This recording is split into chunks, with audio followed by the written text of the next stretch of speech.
talking about the next dead body. It might be Nikki. It will be someone. You're not hearing me. Bourne dead gives me nothing. Can I talk to you privately?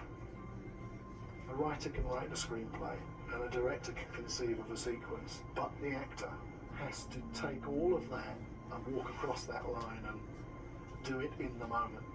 Anything new? Yeah. It's just bits and pieces. Matt's a fantastic actor. He's got great good taste and good judgment. His instincts are profound. I think audiences know that Matt, as a movie star, is obviously a hero. He's a good guy, but he's a wonderful player of parts where the given character is actually very dark. If you look at Jason Bourne as a character on the page, this is a man who's killed people in cold blood. He's a man steeped in violence, and yet you know that the character is aiming towards the light. So what you get is you feel he's a character at war with himself. Sir? 6:44. It's fine. Thank you. The reason why these films work, it's because in the end, Matt can play those two things in an interesting and incredibly accurate way. And why are they still after me? I don't know. Certainly, Jason Bourne is the lead, but we have these really interesting characters that are chasing after him and coming up against him, and that's, I think, what makes the movie so rich. Let's talk about Concord. What are you after, pal? You want to fry me? You want my desk, is that it? I don't know what happened. What happened? Jason Bourne happened. You got the files. Whoever's kind of chasing Bourne in these movies, they just hire the best available actor. I don't send you to kill. I send you to be invisible. I send you because you don't exist.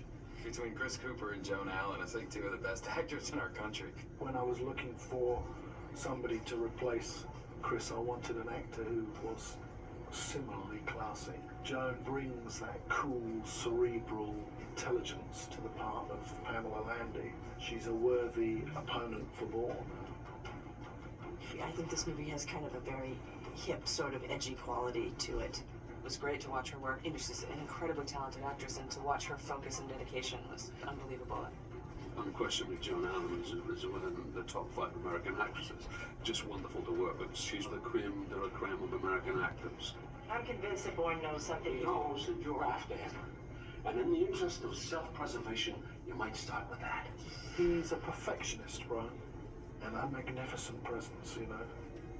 In many ways, this is his film. He comes centre stage now, and Brian seizes it, and he's Scottish and I'm English, so that was highly entertaining.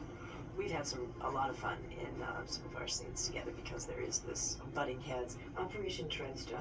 Never heard of it. It's not gonna fly. With all due respect, Pam, I think you might have wandered a little past your pay grade. One of the things that's interesting about Bourne stories is that there isn't one bad guy. There's a bad system. You want characters within that system who are playing against time, you know, and introducing complexity. What if somebody were trying to cover their tracks by blaming Conklin and Bourne? We have the guy who used to be Chris Cooper's assistant, who basically sold him down the river, who's Gabriel Mann, who plays the Zorn character. It's a lot of fun to play a character that, you know, is seemingly on the good side, but you're actually rooting for the supposed bad guy. What if Bourne didn't have anything to do with this? We have Julia Stiles, who comes back in a much bigger role than she had in the first movie. We got along really well, but it sometimes was dangerous because we'd be cracking jokes and we'd have to, all of a sudden, we'd be rolling and we'd have to be very serious and talk about who's going to get killed next. Are we talking about protecting Nikki or killing Bourne? We're talking about killing Bourne. She is an incredibly focused actress. She prepares herself meticulously. I loved working with her. When she's cowering for her life in that subway corridor there. You know my filing. No, you've never worked in Berlin. My first job. It's an absolutely electric moment. I know I was here, Nikki! You feel her character, but you also feel what it's doing to Bourne.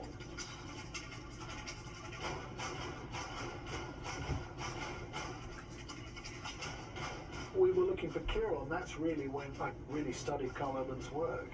I'd seen him in Lord of the Rings, and to be honest, I didn't think that it would be a role that he would take, you know, because there's not much on the page for it. Well, I mean, that was actually one of the things that was most appealing to me about the role. I mean, this character doesn't say a whole hell of a lot, but what he does speaks volumes. I don't know, I kind of believe an ounce of behavior is worth a pound of words. Just for him, The Bourne Supremacy felt often like I had a fleet of Rolls Royces and Ferraris and Mercedes outside my front door, and it was like, today, oh well, I've got the Ferrari. Tomorrow it's the Mercedes. In that, these were all actors that had the most extraordinary and rare talent, and I loved it. Oh!